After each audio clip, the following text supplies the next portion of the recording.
so I am now at the point where I felt that the story has come to a natural close, even though I think in the back of my mind there is more to write.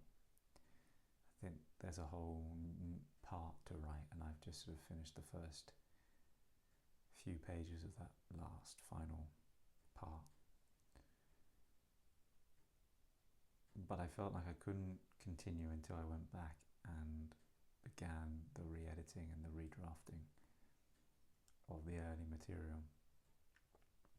And some of that is to do with the fact that that early material was me sifting through me and my own thoughts and using my own experiences quite explicitly often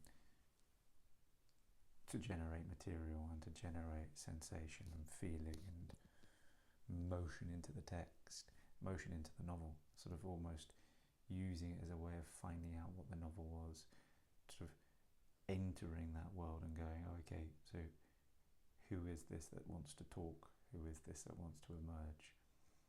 And what's interesting is that, interesting is such a boring word.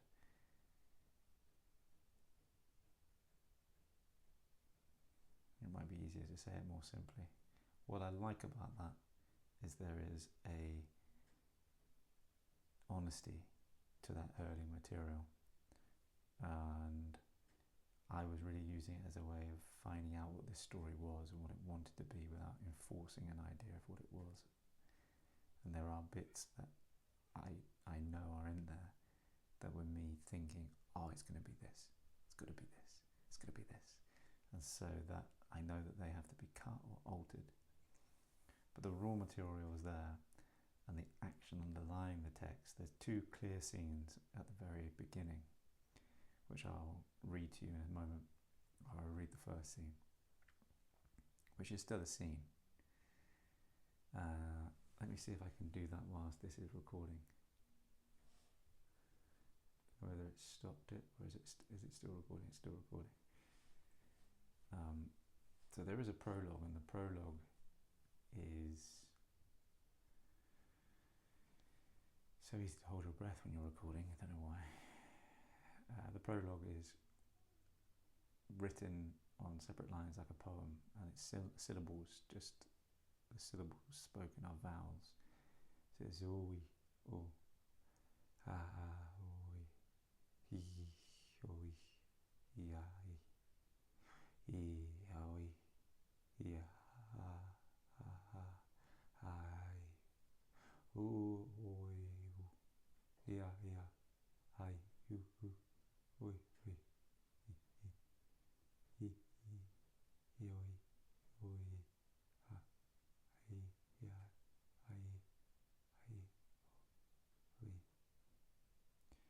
So that comes back in the current what is the epilogue, and we put in the consonants there, and so you get the meaning of what that is.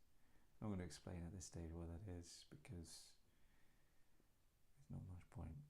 So Conrad is writing a manuscript. He's writing a book. Yes, what concerns me is this act of dividing everything from its whole.